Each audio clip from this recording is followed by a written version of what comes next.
তো আসুন সর্বপ্রথম আমরা দেখি আযান শব্দের আবিধানিক অর্থ কি, আযান কোথা থেকে এলো, কিভাবে এলো, এর শুরুর ইতিহাস কি রয়েছে।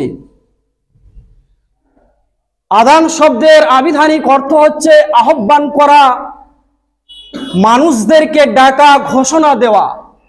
কিসের জন্য? সলাতের জন্য মানুষদেরকে ডাকা, নামাজের জন্য মানুষদেরকে ডাকা, ঘোষণা দেওয়া, আহ্বান করা। রাসূল করিম সাল্লাল্লাহু আলাইহি ওয়াসাল্লাম যখন তিনার জন্মভূমি মক্কা থেকে মদিনায় তিনি যখন হিজরত করলেন, মদিনায় হিজরত করে তিনি মসজিদে নববীর নির্মাণ কাজ শেষ করলেন। অর্থাৎ রাসূলুল্লাহ সাল্লাল্লাহু আলাইহি ওয়াসাল্লামের মসজিদে নববীর কাজ শেষ করলেন, সম্পূর্ণ করলেন, মসজিদ নির্মাণ করলেন। এই মসজিদের কাজ সম্পূর্ণ করার পর রাসূল করিম সাল্লাল্লাহু আলাইহি ওয়াসাল্লাম তিনি মনে মনে চিন্তা ভাবনা করলেন। তিনি ভাবতে লাগলেন যে মসজিদে নববী তো নির্মাণ হয়ে গেল, তো এই মসজিদে কিভাবে মানুষদেরকে ডাকা যায়, কিভাবে মানুষদেরকে ঘোষণা দেওয়া যায় সলাতের জন্য। আর মানুষদেরকে সলাতের জন্য ঘোষণা দেওয়া হবে, মানুষরা ছুটে আসবে, আর মানুষরা যখন এই মসজিদে এসে উপস্থিত হবে, আমি সকলকে নিয়ে জামাতবদ্ধভাবে সলাত আদায় করব।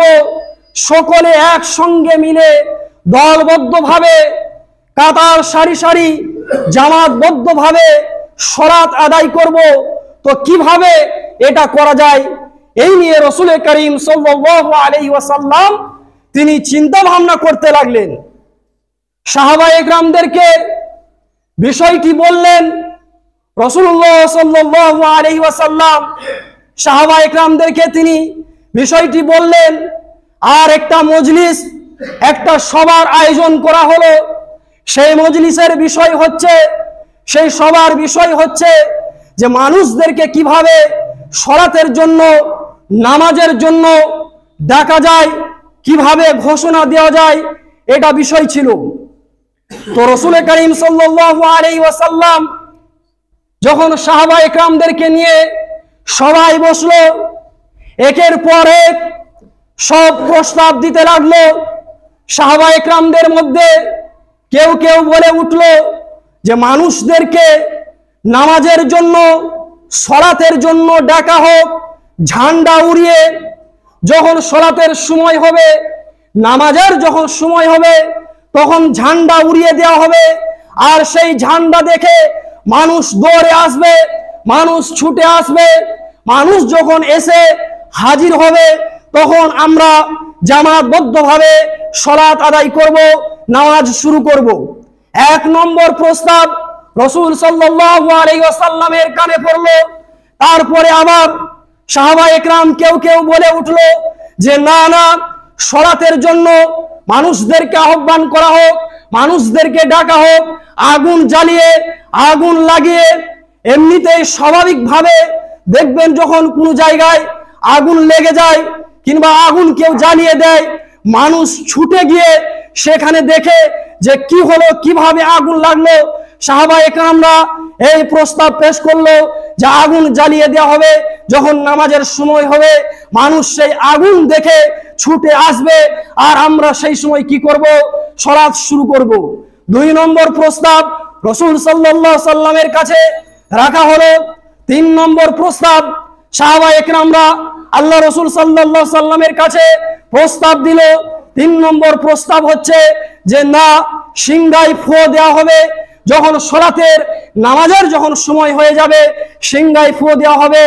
আর সেই ফু দেওয়ার মাধ্যমে মানুষের কানে যখন আওয়াজটি পৌঁছাবে, তখন মানুষ ছুটে আসবে, মানুষ দৌড়ে আসবে সলাতের জন্য। তিন নম্বর প্রস্তাব পর আবার সাহাবায়ে কেরামদের মধ্যে চার নম্বর প্রস্তাব দেওয়া হলো যে না না, কি করা হবে? যখন সালাতের সময় হবে তখন ঢোল বাজানো হবে, ঢাক বাজানো হবে। সেই ঢোল এবং ঢাকের বাজনা শুনে মানুষ দৌড়ে আসবে, মানুষ ছুটে আসবে। রাসূল সাল্লাল্লাহু আলাইহি ওয়াসাল্লাম চুপচাপ বসে আছে, কোনো কথা না বলে। যখন চারটি প্রস্তাব রাসূল সাল্লাল্লাহু আলাইহি ওয়াসাল্লামের কাছে এলো, রাসূল সাল্লাল্লাহু আলাইহি ওয়াসাল্লাম তিনি বলছেন যে না, এই চারটি প্রস্তাব আমার কাছে অগ্রহণযোগ্য। এই চারটি প্রস্তাব আমি গ্রহণ করতে পারলাম না, আমার কাছে অপছন্দনীয় এই প্রস্তাব আমি গ্রহণ করতে পারলাম না। রাসূল সাল্লাল্লাহু আলাইহি ওয়াসাল্লাম এই চারটি প্রস্তাব কেন গ্রহণ করলেন না, কেন রাসূল সাল্লাল্লাহু আলাইহি ওয়াসাল্লামের কাছে অপছন্দনীয় এই চারটি বিষয়, রাসূল সাল্লাল্লাহু আলাইহি ওয়াসাল্লাম তার ব্যাখ্যা দিয়ে দিলেন। এক নম্বর, রাসূল সাল্লাল্লাহু আলাইহি ওয়াসাল্লাম তিনি বললেন যে যাদের মধ্য থেকে বলা হলো ঝান্ডা উড়িয়ে দেওয়া হবে, রাসূল সাল্লাল্লাহু আলাইহি ওয়াসাল্লাম তিনি বললেন যে এটা আমার কাছে এজন্যই অপছন্দনীয়। যখন সালাতের সময় হবে যদি ঝান্ডা উড়িয়ে দেওয়া হয়, মানুষ কর্মক্ষেত্রে, মানুষ কর্মের মাধ্যমে মানুষ ব্যস্ত থাকবে, সেই ঝান্ডার দিকে কেউ তন দিবে না, কেউ ভ্রুক্ষেপ দিবে না। অতএব এটা আমার কাছে এজন্যই অপছন্দনীয়।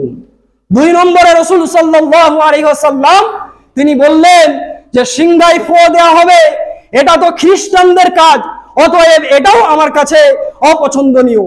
তিন নম্বরে আগুন জ্বালিয়ে দেওয়া হবে, আগুন লাগিয়ে দেওয়া হবে, এটা তো অগ্নি উপাসকদের কাজ, অতএব এটাও আমার কাছে অপছন্দনীয়। চার নম্বর, ঢাক বাজানো হবে, ঢোল বাজানো হবে, এটা তো খ্রিস্টানদের কাজ, অতএব এটাও আমার কাছে অপছন্দনীয়, এটাও আমার কাছে গ্রহণযোগ্য নয়। এই কথা বলে আল্লাহ রাসূল সাল্লাল্লাহু আলাইহি ওয়াসাল্লাম তিনি মজলিস শেষ করে উঠে গেলেন। সাহাবায়ে কেরামরাও মজলিস ছেড়ে একের পর এক সব বাড়ি চলে গেলেন। তারপরে দেখেন এই আজানের চমৎকার সুন্দর স্বপ্ন সমাধান। সেই দিনে দিবাগত রাত্রে আব্দুল্লাহ ইবনে যায়েদ রাদিয়াল্লাহু তাআলা আনহু এবং ওমর রাদিয়াল্লাহু তাআলা আনহু চমৎকার সুন্দর স্বপ্নের ব্যাখ্যা স্বপ্নে দেখছে।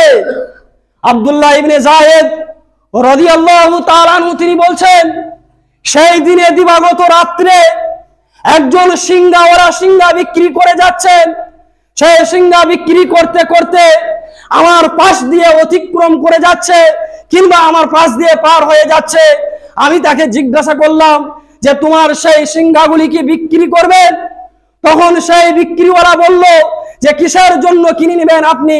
তখন আব্দুল্লাহ ইবনে যায়েদ রাদিয়াল্লাহু তাআলা আনহু তিনি বললেন যে আমি এগুলো এজন্যই কিনে নিব, মানুষদেরকে আমি সালাতের জন্য, নামাজের জন্য আহ্বান করব, ডাকবো, ঘোষণা দিব। তখন সেই সিংহাওয়ালা বলল যে এগুলির চেয়ে আমি কি তোমাকে এর চেয়ে উত্তম বাক্য, উত্তম কথা আমি শিখিয়ে দিব না? তখন আব্দুল্লাহ ইবনে যায়েদ রাদিয়াল্লাহু তাআলা আনহু তিনি বললেন যে হ্যাঁ, অবশ্যই শিখিয়ে দেন। তখন ওই ব্যক্তি আব্দুল্লাহ ইবনে যায়েদ রাদিয়াল্লাহু তাআলা আনহুকে আযানের এই বাক্যগুলো, আযানের এই শব্দগুলো শিখিয়ে দিলেন। আব্দুল্লাহ ইবনে যায়েদ রাদিয়াল্লাহু তাআলা আনহু সকালে আল্লাহ রাসূল সাল্লাল্লাহু আলাইহি ওয়াসাল্লামের কাছে সমীপে নিকট পেশ করলেন। আল্লাহ রাসূল সাল্লাল্লাহু আলাইহি ওয়াসাল্লাম আযানের এই শব্দগুলো শোনার পর তিনি বললেন যে এটাই হচ্ছে সত্য স্বপ্ন, এটাই হচ্ছে সত্য স্বপ্ন। যাও তুমি বিলাল রাদিয়াল্লাহু তাআলা আনহুকে আযানের এই শব্দগুলো শিখিয়ে দাও। আব্দুল্লাহ ইবনে যায়েদ রাদিয়াল্লাহু তাআলা আনহু এই শব্দগুলো বিলাল রাদিয়াল্লাহু তাআলা আনহুকে শিখিয়ে দিলেন। বিলাল রাদিয়াল্লাহু তাআলা আনহু সর্বপ্রথম জোহরের আযান দিতে শুরু করলেন। যখন বিলাল রাদিয়াল্লাহু তাআলা আনহু তার সেই মধুর কণ্ঠে আযান দিতে যখন শুরু করলেন, একদিকে ওমর রাদিয়াল্লাহু তাআলা আনহু সেই আযানের আওয়াজ শুনতে পেয়ে দৌড়ে এসে আল্লাহ রাসূল সাল্লাল্লাহু আলাইহি ওয়াসাল্লামকে জিজ্ঞাসা করলেন যে এই শব্দগুলোকে শেখানো হলো। তখন আল্লাহ রাসূল সাল্লাল্লাহু আলাইহি ওয়াসাল্লাম ওমর রাদিয়াল্লাহু তাআলা আনহুকে বললেন যে আব্দুল্লাহ ইবনে যায়েদ রাদিয়াল্লাহু তাআলা আনহু এই স্বপ্ন দেখেছেন। তখন ইবনে ওমর রাদিয়াল্লাহু তাআলা আনহু বললেন যে এই শব্দ তো আমি হুবাহুব রাত্রে এই শব্দ এইগুলি আমি স্বপ্নে দেখেছি। যা ইবনে যায়েদ রাদিয়াল্লাহু তাআলা আনহু স্বপ্নে দেখেছেন। ইবনে ওমর বলছে যে আমার এই শব্দগুলো হুবাহুব স্বপ্নে দেখেছি। আল্লাহ রাসূল সাল্লাল্লাহু আলাইহি সাল্লাম তিনি বললেন এটাই হচ্ছে সত্য স্বপ্ন। শ্রোতা মণ্ডলী, সেই আজানকে আজ আমরা কাছে পেয়েছি, যা মুমিন মুসলিমের জন্য দুনিয়া ও পরকালে সফলতার মূল মন্ত্র। সেই আজানকে আমরা আজ অবহেলা করে, সেই আজানের যে দাবি, সেই আজানের যে ঘোষণা, সেই আজানকে আমরা আজ অবহেলা করে হেলাই ফেলাই। মসজিদে আজান হয়ে যাচ্ছে, সেই আজানকে আমরা গুরুক্ষেপ করে যেখানে সেখানে আমরা টাইমকে পাস করে দিচ্ছি। সেই আজানের আমরা আজ কোনো মূল্য দিতে পারলাম না। সেই আজানের যে দাবি, সেই ঘোষণা আমরা পূর্ণাঙ্গ করতে পারলাম না।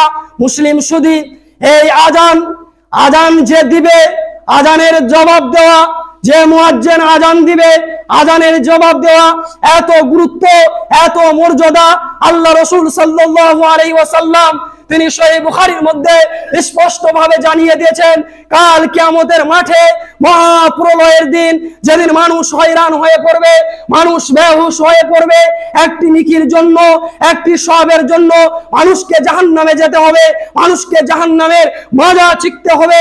সেই দিনকার জন্য আল্লাহ রাসূল সাল্লাল্লাহু আলাইহি ওয়াসাল্লাম স্পষ্টভাবে জানিয়ে দিলেন। সহিহ মুসলিমের মধ্যে হাদিসের বর্ণনাকারী মুআবিয়া রাদিয়াল্লাহু তাআলা আনহু তিনি বলেন, قال سمعت رسول الله صلى الله عليه وسلم وآله وسلم يقول المؤذن أطول الناس عقاء يوم القيامة وأخرجه مسلم في صحيحه। আল্লাহ রাসূল সাল্লাল্লাহু আলাইহি ওয়াসাল্লাম তিনি স্পষ্টভাবে জানিয়ে দিলেন, সেই মহাপ্রলয়ের দিন সব চাইতে ঘাড় লম্বা হবে, সব চাইতে ঘাড় উঁচু হবে ওই ব্যক্তির যে মানুষদেরকে সলাতের জন্য, যে মানুষদেরকে নামাজের জন্য ডাকাডাকি করত, মানুষদেরকে সলাতের জন্য ঘোষণা দিত। ওই ব্যক্তির কাল কিয়ামতের মাঠে মহাপ্রলয়ের দিন ঘাড় লম্বা হবে, ঘাড় উঁচু হবে। আল্লাহ রাসূল সাল্লাল্লাহু আলাইহি ওয়াসাল্লামের ভাষায় ঘাড় উঁচু হবে, ঘাড় লম্বা হবে। অর্থাৎ সেই দিন, সেই মহাপ্রলয়ের দিন সব চাইতে মর্যাদাবান, সব চাইতে সবের দিক দিয়ে সব চাইতে উত্তম অধিকারী ওই ব্যক্তি কাল কিয়ামতের মাঠে হবে, যে মানুষদেরকে নামাজের জন্য, সলাতের জন্য আজানের মাধ্যমে মানুষদেরকে ডাকাডাকি করত। ওই ব্যক্তির কাল কিয়ামতের মাঠে সব চাইতে সবের দিক দিয়ে, মর্যাদার দিক দিয়ে সব চাইতে অধিকারী তিনি বেশি হবেন। এ কথা শুনে আল্লাহ রাসূল সাল্লাল্লাহু আলাইহি ওয়াসাল্লামের কাছে এক ব্যক্তি এলো আর জিজ্ঞাসা করলো, হে আল্লাহ রাসূল, মুয়াজ্জিন তো মানুষদেরকে সলাতের জন্য ডাকাডাকি করে, মানুষদেরকে সলাতের জন্য ঘোষণা দেয়, সে তো প্রচুর সওয়াবের অধিকারী হয়ে যাচ্ছে, তাহলে ওর মতো সওয়াবের অধিকারী আমরা কিভাবে হব? আমরা কিভাবে ওর মতো নেকি সওয়াবে অর্জন করতে পারবো? আল্লাহ রাসূল সাল্লাল্লাহু আলাইহি ওয়াসাল্লাম তিনি এটাও শিক্ষা দিয়ে দিলেন যে মুয়াজ্জিন যখন যা বলবে তার জবাবে তুমি তাই বলো, আর আজানের শেষে কি করো? আজানের শেষে আল্লাহ সুবহানাহু ওয়া তাআলার কাছে তুমি চাও। আল্লাহ সুবহানাহু ওয়া তাআলা এই সময় আল্লাহ সুবহানাহু ওয়া তাআলার কাছে বান্দা যদি চায়, তাহলে সেই বান্দাকে খালি হাতে ফিরিয়ে দেন না।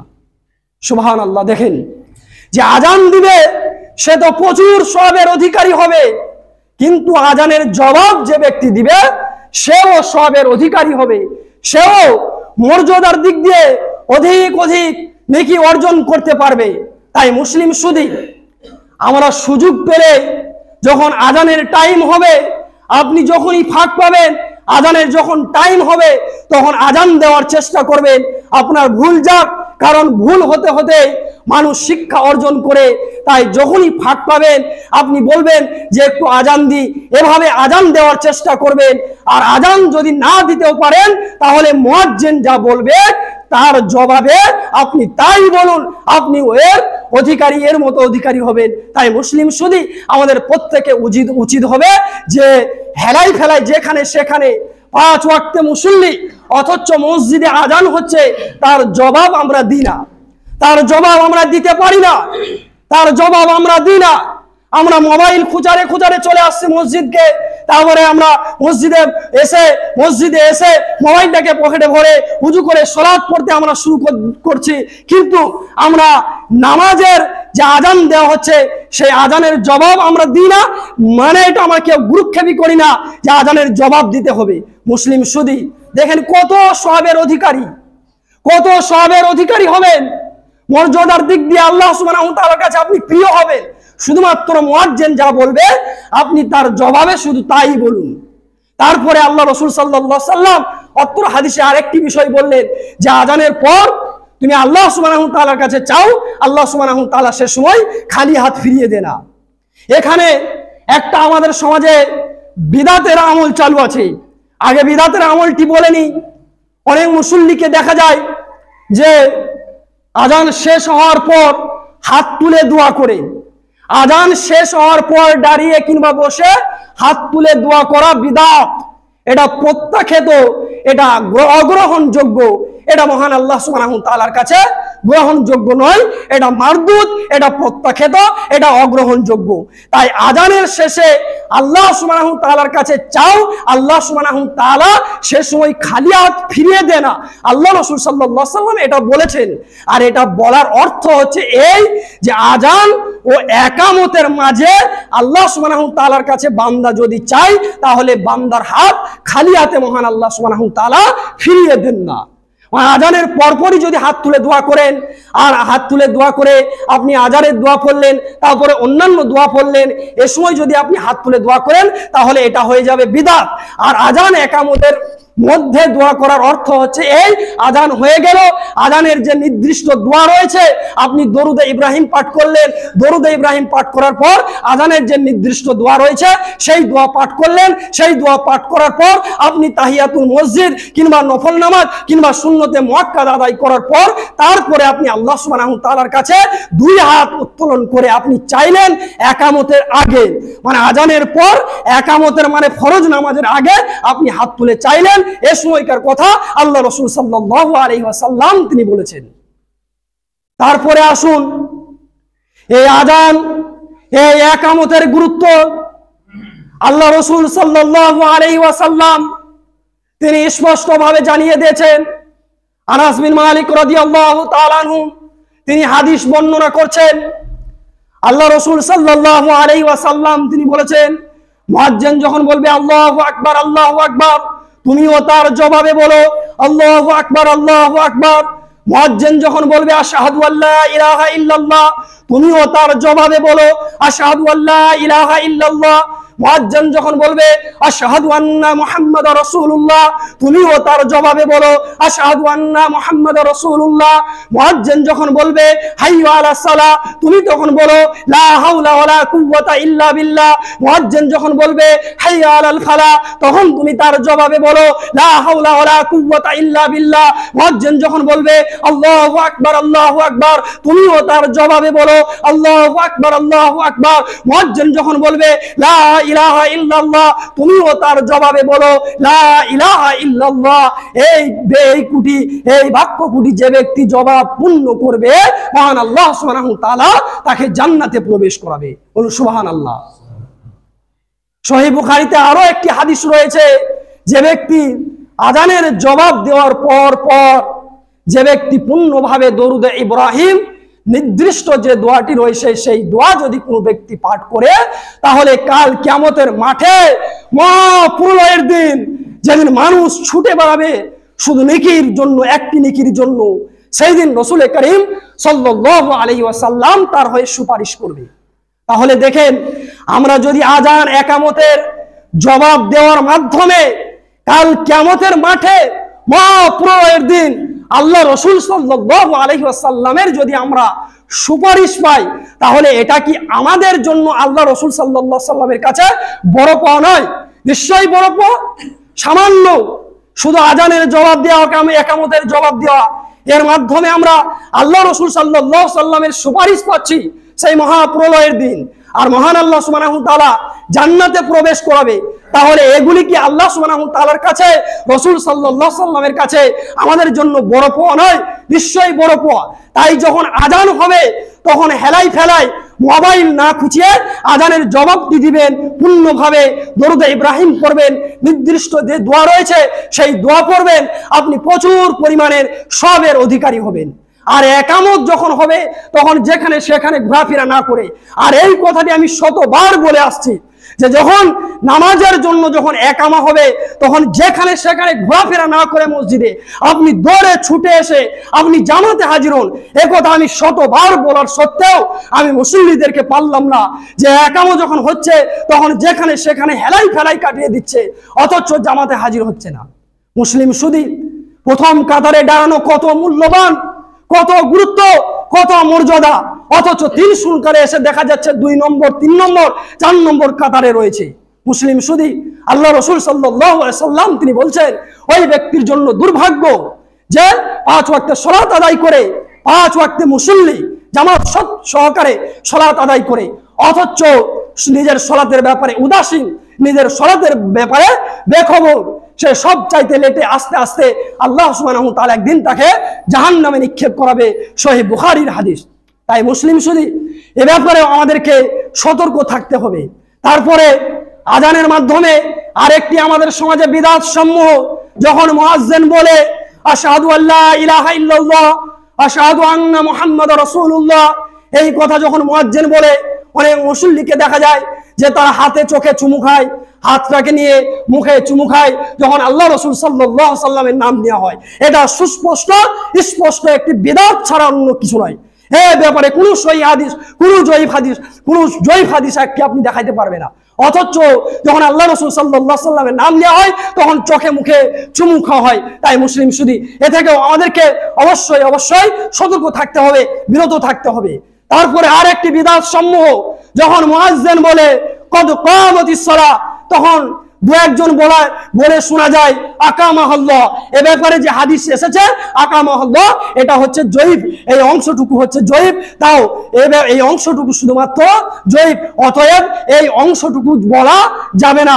যখন মুয়াজ্জিন বলবে কদ কামাতিস সালাত কদ কামাতিস সালাহ, তখন আপনাকে তাই বলতে হবে এর জবাবে কদ কামাতিস সালাহ কদ কামাতিস সালাহ। তাই আকামাহুল্লাহ বলা যাবে না, এটা একেবারে জয়ীফ হাদিস।